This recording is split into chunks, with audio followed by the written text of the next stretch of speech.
नमस्कार, जय हिंद दोस्तों। आप सभी क्लास 10th वाले स्टूडेंट्स के लिए हम आज लेकर आ चुके हैं एक और मॉडल पेपर, और वो भी पूरा आंसर सहित।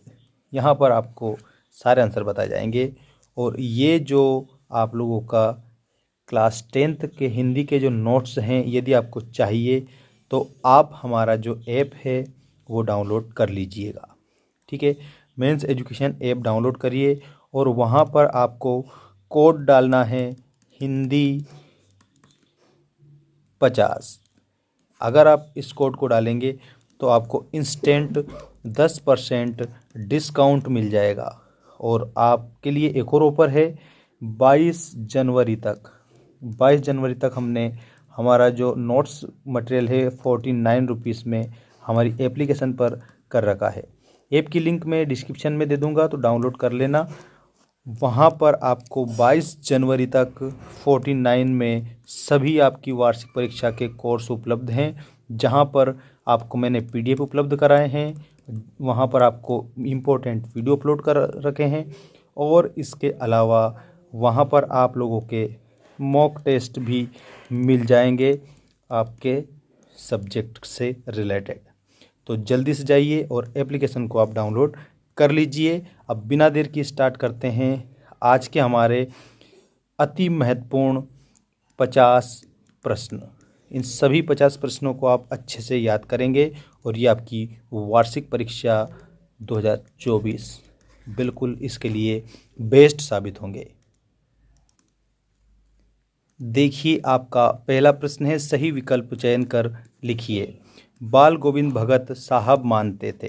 तो बाल गोविंद भगत जो है कबीर को साहब मानते थे, तो आपका ऑप्शन नंबर 4 करेक्ट होगा। इसके बाद में देखिए, वे धीरे धीरे चलने लगा। इस वाक्य में क्रिया विशेषण का भेद है, तो यहाँ पर आपको क्रिया विशेषण का भेद कौन सा बताना है? रीतिवाचक क्रिया विशेषण बताना है।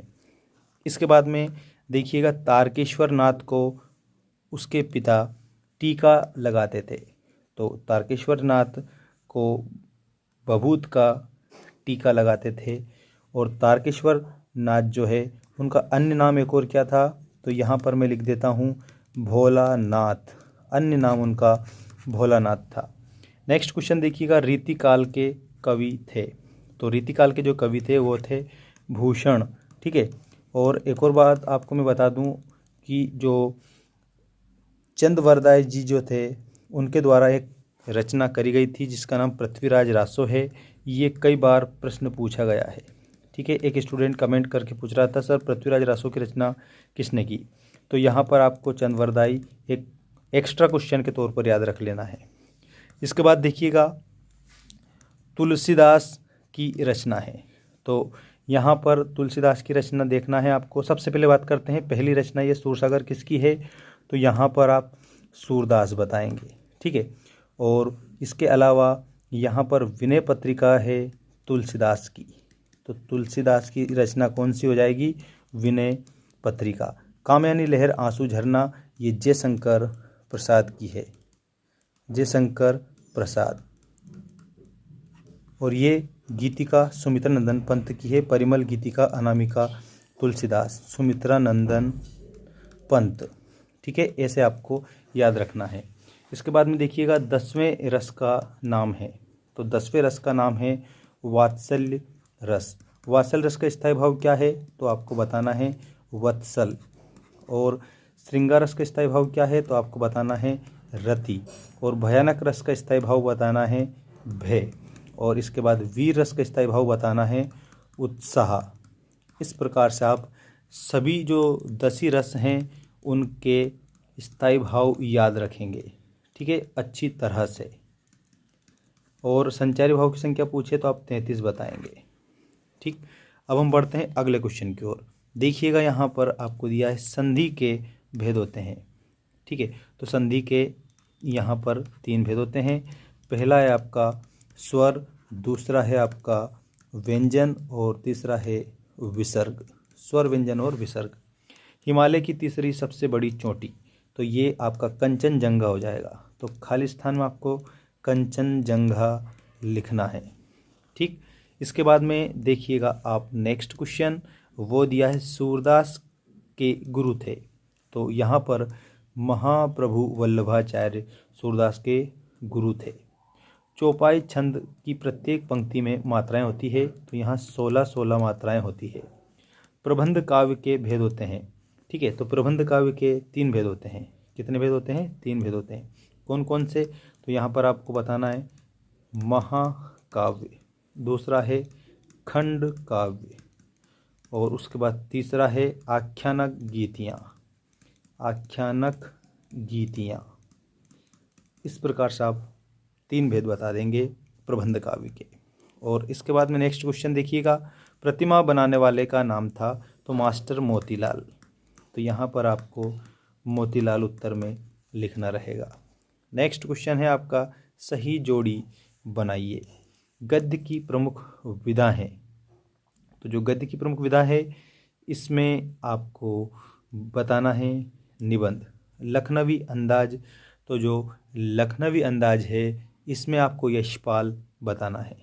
और अंधे की लाठी, ये इसका अर्थ होता है एकमात्र सहारा। मैं क्यों लिखता हूँ? ये अज्ञेय की रचना है। और कामायनी की रचना की है जयशंकर प्रसाद ने। मानवीय क्रियाओं का आरोप मानवीकरण अलंकार में हो जाएगा। इस प्रकार से आप जोड़ी बनाएंगे। अभी आपको मैं बता दूं कि ऐप को आप जल्दी से जल्दी डाउनलोड कर लीजिए, क्योंकि आपके लिए हमने 50% ऑफ रख रखा है। ठीक है, और 10% इंस्टेंट डिस्काउंट दे रखा है।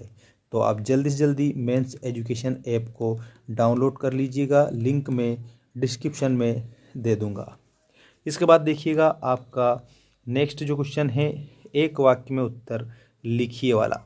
यहाँ पर फर्स्ट क्वेश्चन है, एक अनार 100 बीमार का अर्थ लिखिए। तो इसमें आपको फर्स्ट उत्तर लिखना है, वस्तु की पूर्ति कम और मांग अधिक। इस प्रकार से लिखना है, वस्तु की पूर्ति कम, मांग अधिक, ये आपका उत्तर होगा। अगला प्रश्न है, भोलानाथ के पिताजी गंगा में आटे कितनी गोलियां प्रवाहित करते थे? तो इसके उत्तर में आपको बताना है 500 गोलियां प्रवाहित करते थे। और कवि निराला ने बादलों की तुलना किससे की है? तो यहाँ पर बाल कल्पना से की है, ये आपको बताना है। यहाँ पर मैं लिख देता हूँ बाल कल्पना। ठीक है, नेक्स्ट क्वेश्चन है, रस के कितने अंग होते हैं? तो रस के आपको बताना है मुख्य रूप से 4 अंग होते हैं। 4 अंग कौन कौन से हैं? तो एक तो है विभाव, ठीक है, और दूसरा है आपका अनुभाव, और उसके बाद तीसरा है संचारी भाव, और चौथा रहेगा स्थायी भाव। स्थायी भाव। ठीक, गद्य की 3 गौण विधाएं लिखिए। तो यहाँ पर आपको गद्य की जो 3 गौण विधाएं हैं, वो पहली विधा में लिखेंगे संस्मरण। संस्मरण के बाद में सेकंड विधा में आप लिखेंगे रिपोर्ताज। रिपोर्ताज के बाद में तीसरी जो गौण विधा लिखेंगे डायरी। इस प्रकार से गद्य की 3 गौण विधाएं। समास के कितने भेद होते हैं? तो उत्तर में आपको समास के जो भेद हैं वो बताना है, 6 भेद होते हैं। ठीक, समास के 6 भेद होते हैं। इसके बाद में सत्य असत्य लिखिए वाले प्रश्न आपकी स्क्रीन के सामने आ चुके हैं। जो जीता ना जा सके उसे अजेय कहते हैं, तो ये आपका सत्य हो जाएगा। प्रेयर व्हील को घुमाने से पाप नहीं धुलते हैं, ये आपका असत्य होगा। और हिरोशिमा में परमाणु बम गिरा था, ये आप लोगों का हो जाएगा सत्य। और इसके बाद देखिएगा, मुख्य गायक के स्वर चट्टान जैसे भारी और गंभीर थे, ये भी आपका सत्य होगा। दोहा एक सममात्रिक छंद है, तो इसमें आपको असत्य बताना है, क्योंकि अर्ध सममात्रिक छंद है।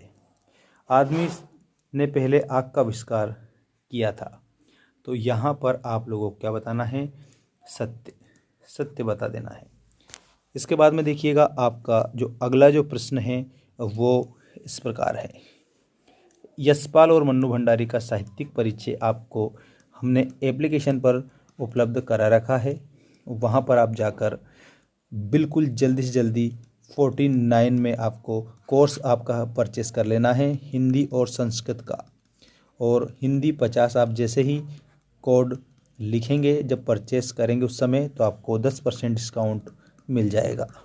ठीक है, तो मिलते हैं नेक्स्ट वीडियो में। धन्यवाद। जय हिंद, जय भारत।